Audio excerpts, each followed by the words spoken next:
Hello friends नमस्कार। आम आलोचना करुँच कौन ना आधुनिक ओडिया गद्य साहित्य। तो आधुनिक गद्य ओडिया गद्य साहित्य आम आलोचना करुले कौन ना प्रथम विषय किभली भाव में गद्य साहित्यर विकास क्रम हुए आम देखी कौन ना प्राचीन काल में सबकि पद्य रचना करा जायथिला।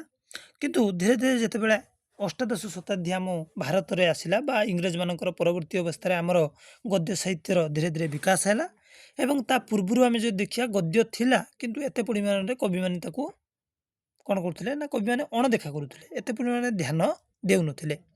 किंतु धीरे धीरे कौन है ना गद्य साहित्यर विकास है जितेबाला वास्तवमुखी बा जीवनमुखी साहित्य लिखा है तो गद्य साहित्यर विकास है। तो यार आम आरंभ देखते कौटू ना ग्रीक साहित्यर बड़ बड़ दार्शनिक थे ग्रीक्र से चिंता कले कौन ना पद्य भाव में आम समस्त जुक्ति को आम वर्णना करें से गद्यर सहायता नेले एवं इंग्लैंड एलिजाबेथ जुग जिते आरंभ है परवर्ती अवस्था कौन है धीरे धीरे गद्यर रचना आरंभ है। तो आज आम आलोचना करवा संस्कृत अलंकार ग्रंथ संस्कृतकार जो सब थे से गद्यर संज्ञा सब कौन कौन देते माने आम विकास देखुं किभली भाव में धीरे धीरे धीरे धीरे विकास होम यूरोपीय साहित्य आलोचना कले ग्रीक ठार कौन होता धीरे धीरे कौन है ना गद्य साहित्य विकास है। किंतु भारतीय साहित्य टी संपूर्ण अलग मुझे कथा कहवाक चाहिए जे प्रत्येक समस्ते कहते कौन ना आम भारत में जहाँ सब इंग्लैंड रु आसी यूरोपीय साहित्य रही सब मिछ कथा जो मैंने कहते सामना को मो सामना को आप घिनी आने मुझे ठीक से बुझेदेवी।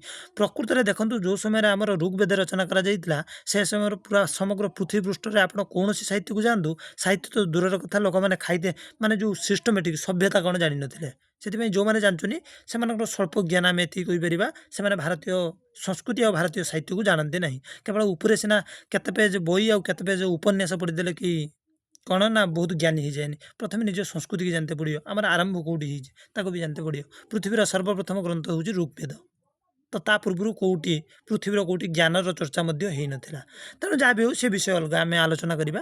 तेणु आम देखा कौन ना आम केवल एति देखले कौन ना यूरोपीय साहित्य कथा या तो आम भारतर कौन होता आम टे देखिया देख आम जानती जदि भारत कथा आम आलोचना करवा देख आहरी गोटे कथा रखुची प्रथमे आम विश्व को जीवा विश्व आसिया आम भारत को तापर भारत रू आसिया ओडिशा को यही अनुसार आलोचना हम तुम्हें माने सब देख पाठ है गोटे कनसेप्ट अनुसार जे न बुझी पाला सी किसी करें सब कथा कनसेप्ट आम प्रथमे आलोचना देले जे इंट्रोडक्शन देले ये यूरोप होता जे सेठी आमर ग्रीक रू आरंभ होता आठी आम इंग्लैंड एलिजाबेथ जुगर किंतु आम बर्तमान आसिया जे आम भारत में संस्कृत अलंकार ग्रंथ गद्यर संज्ञा केमिति दिखाई आ पूर्व भी मुझे आपको आउ गोटे कथा कही रखी देख प्राचीन काल में आम जानी विशेषतः आमर पद्य आकार अनेक गुड़िए माने सब कहते हैं आम पुराण शास्त्र जिते रही सब पद्य आकार रचित होती नीतिवाणी कतरू सब पद्य हेले कौन हम ना आमर जो वेद अच्छी उपनिषद अच्छी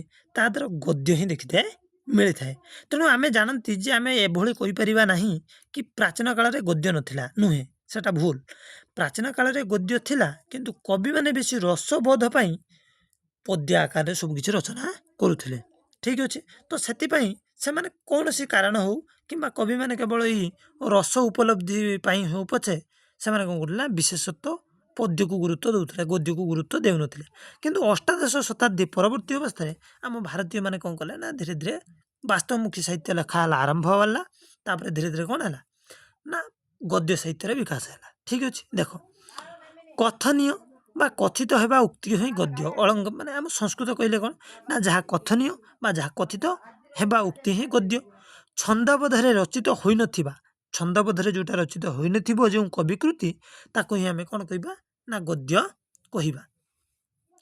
तो विश्वनाथ कविराज मत अनुसार बहुत बड़ा आलंकारिक ये किए ना विश्वनाथ कविराज साहित्य दर्पण रचयिता ये विश्वनाथ कविराज मत अनुसार छंद नियम अनुसृत हो काव्य ही गद्य से कौन कहते ना जहाँ छंद नियम अनुसृत हो कहीं देख पद्य नियम अच्छी श्रृंखलित धारा अच्छी किंतु गद्य सेमती किसी ना वाक्य जोड़ लेख अनुसार छंद नियम आश्रित होता एवं से काव्य को ही गद्य कह किए ना जो छंद नियम अनुसृत हेब ना यह चारि भाग विभक्त।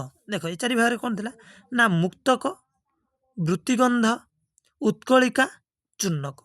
मुक्तक कौन मुक्तक जहाँ जो गद्य समास रहित थी समास रहित पद विशिष्ट को कौन कहती मुक्तक माने समास जमा न ତାପରେ ଯେଉଁ ଗଦ୍ୟ ଭାଗରେ କେତେକାଂଶରେ କୌଣସି ଏକ ବୃତ୍ତା ଲକ୍ଷଣ ଦେଖାଯାଏ, ବୃତ୍ତ ଅର୍ଥାତ୍ ମାନେ ବହୁତ ସୁନ୍ଦର ଭାବରେ ରଚିତ ହୋଇଥିବ ବୃତ୍ତ ଆକାରରେ, ତାହାକୁ ଆମେ ବୃତ୍ତିଗନ୍ଧ କୁହନ୍ତି।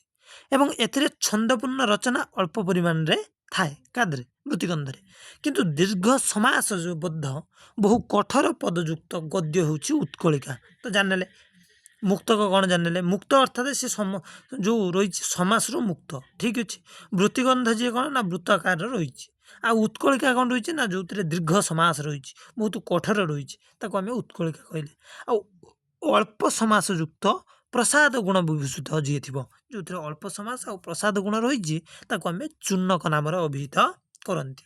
ଆଚାର୍ଯ୍ୟ ଦଣ୍ଡୀ କିଏ ଆଳଙ୍କାରିକ ଅଛନ୍ତି ଆଚାର୍ଯ୍ୟ ଦଣ୍ଡୀ, ସେ କ'ଣ କହିଛନ୍ତି ନା ପାଦ ଲକ୍ଷଣ ସହିତ ପଦ ସମୂହକୁ ଗଦ୍ୟ କହିଛନ୍ତି। କ'ଣ କହିଛନ୍ତି ନା ପାଦର ଲକ୍ଷଣ ସମୂହକୁ, ଯେଉଁ ପାଦର ଲକ୍ଷଣ ରହିତ ପଦ ସମୂହକୁ, ଯେଉଁଥିରେ କ'ଣ ପାଦ ଲକ୍ଷଣ ରହିତ, ଆପଣ ଟିକେ ବୁଝିବାକୁ ଚେଷ୍ଟା କରନ୍ତୁ, ଯେଉଁଥିରେ କ'ଣ ପାଦ ଲକ୍ଷଣ ରହିତ ପଦ ସମୂହକୁ ସେ ଗଦ୍ୟ କୁହନ୍ତି, ଯେଉଁଥିରେ ପଦ ହିଁ ନଥିବ, ଠିକ୍ ଅଛି, ପାଦ ହିଁ ନଥିବ, ତାହା ହିଁ ଗଦ୍ୟ। ଗଦ୍ୟ ପ୍ରଧାନତଃ ଦୁଇ ଭାଗରେ ଆମେ ବିଭକ୍ତ କରିଛନ୍ତି। କ'ଣ ନା ଗୋଟେ ହେଲା ଆଖ୍ୟାୟିକା ଆଉ ଗୋଟେ ହେଲା କଥା। ଆଖ୍ୟାୟିକା କ'ଣ ନା ସାଧାରଣତଃ ଆଖ୍ୟାୟିକାର ନାୟକ ନିଜ ଅଭିଜ୍ଞତା କାହାଣୀ ନିଜେ ବର୍ଣ୍ଣନା କରିଥାଏ। ଆଖ୍ୟାୟିକାରେ ଏହା ସରଳ ଗଦ୍ୟରେ ରଚିତ ହୋଇଥାଏ। କେଉଁଟା ନା ଆଖ୍ୟାୟିକା। ଆଉ କ'ଣ ଆଉ ଗୋଟେ ହେଲା କଥା। କାହାକୁ କହିବା, ଦେଖ ଯୁଦ୍ଧ ମନେକର ଆମେ ଆଗର ଟିକେ ଆଖ୍ୟାୟିକା ବୁଝିବା। ଆଖ୍ୟାୟିକା ପ୍ରଥମେ କହିଲା କ'ଣ ନା ନାୟକ ନିଜ ଅଭିଜ୍ଞତା ଯେଉଁଟା ନିଜେ କହିବ କାହାଣୀ ରୂପେ ବର୍ଣ୍ଣନା କରିବ ଏବଂ ଏହା ସରଳ ଗଦ୍ୟରେ ରଚିତ ହୋଇଥିବ। ଯୁଦ୍ଧ ବିଗ୍ରହ ମଧ୍ୟରେ ନାୟକର ଶେଷ ପର୍ଯ୍ୟନ୍ତ ଏଥିରେ କ'ଣ ହେବ ନା ନାୟକ ଶେଷରେ ହିଁ ବିଜୟୀ ହେବ। ଆଉ କଳ୍ପିତ କାହାଣୀ ଅବଲମ୍ବନରେ କଥା ରଚିତ, କିନ୍ତୁ କଥା କେମିତି ନା କଳ୍ପିତ କାହାଣୀ ଅବଲମ୍ବନରେ କଥା ରଚିତ ହୁଏ। ନାୟକ କିମ୍ବା ଅନ୍ୟ ବ୍ୟକ୍ତି ଏହାର ବକ୍ତା ଅଟନ୍ତି। କଥାକୁ କିଏ କହିବ, ନାୟକ କହିପାରେ କିମ୍ବା ନାୟକ ବଦଳରେ ଆଉ କିଏ କହିପାରନ୍ତି, କିନ୍ତୁ କଥାକୁ ନିଜେ ନାୟକ କହିବ। ବାଣଭଟ୍ଟଙ୍କର ରଚିତ ହର୍ଷଚରିତ ଓ କାଦମ୍ବରୀ ଯଥାକ୍ରମେ ଆଖ୍ୟାୟିକା, କାହିଁକି ନା ନିଜ କଥା ସେମାନେ ନିଜେ କହେ, କଥା ପର୍ଯ୍ୟାୟଭୁକ୍ତ। ସଂସ୍କୃତରେ ଦଣ୍ଡୀ ଜଣେ ପ୍ରସିଦ୍ଧ ଗଦ୍ୟକାର, ତାଙ୍କର ଗୋଟେ ତୁମେ ଦେଖିଥିବ ଦଣ୍ଡୀଙ୍କର ଦଶକୁମାର ଚରିତ୍ର ଅଛି ସଂସ୍କୃତରେ, ବହୁତ ସୁନ୍ଦର। ତ ତାଙ୍କ ରଚନାରେ ସାମଞ୍ଜସ୍ୟବୋଧ ବିଦ୍ୟମାନ ମଧ୍ୟ ରହିଛି। ଶେଷରେ ଶ୍ଲେଷ ଅର୍ଥହୀନ ଶବ୍ଦ ସମ୍ଭାର ବା ସୁଦୀର୍ଘ ସମାସବଦ୍ଧ ପଦ ଦ୍ୱାରା ଏହି ରଚନା ଅଯଥା ଭାରାକ୍ରାନ୍ତ ହୋଇନାହିଁ। ତ ଦଣ୍ଡୀଙ୍କର ଦଶକୁମାର ଚରିତ ପ୍ରସିଦ୍ଧ ଗଦ୍ୟ ରଚନା ଅଟେ। ତ ଆମେ ଏତିକିରୁ ଏଇଆ ବୁଝିଲେ ଯେ ପ୍ରାଚୀନ ଯଦି ସଂସ୍କୃତ ଅଳଙ୍କାର ଗ୍ରନ୍ଥରେ ଆମେ ଗଦ୍ୟକୁ ତା ଲକ୍ଷଣ ଚାରି ଭାଗରେ ତା ଲକ୍ଷଣକୁ ଦର୍ଶାଯାଇଛି। ଗୋଟେ ହେଉଛି ମୁକ୍ତକ, ମୁକ୍ତକ ପରେ ଆଇଲା ବୃତ୍ତିଗନ୍ଧା, ବୃତ୍ତିଗନ୍ଧା ପରେ ଆଇଲା କ'ଣ ଉତ୍କଳିକା, ତାପରେ ଆଇଲା ଚୂର୍ଣ୍ଣକ। ମୁକ୍ତକ କ'ଣ ନା ଯିଏ ସମାସ ରହିତ, ଅର୍ଥାତ୍ ସମାସ ଏଥିରେ ବେଶୀ ଦେଖିତେ ମିଳିବନି। ବୃତ୍ତିଗନ୍ଧ କ'ଣ ନା ବୃତ୍ତ ଆକାରରେ ରଚିତ ହୋଇଥିବ, ତା ପାଦ ସବୁ ଆମେ ଦେଖିତେ ପାଇବା। ତାପରେ ଦେଖିବା କ'ଣ ତାପରେ ଆସିବ ଉତ୍କଳିକା, ଯେଉଁଥିରେ ଦୀର୍ଘ ସମାସ ଆଉ କଠୋର ରହିଛି। ତାପରେ ଆଇଲେ ଚୂର୍ଣ୍ଣକ, ଯେଉଁଥିରେ ପ୍ରସାଦ ଗୁଣ ଥିବ, କିଛି ସମାସ ମାନେ ସମାସ ଯୁକ୍ତ ହୋଇଥିବ। ଏତିକି ପର୍ଯ୍ୟନ୍ତ ଆମେ ବୁଝିଗଲେ। ତାପରେ ଆମେ ଯିବା କ'ଣ ଯୁଗ ରୁଚିରେ ଗଦ୍ୟର ଆପେକ୍ଷିକ ପ୍ରଧାନ।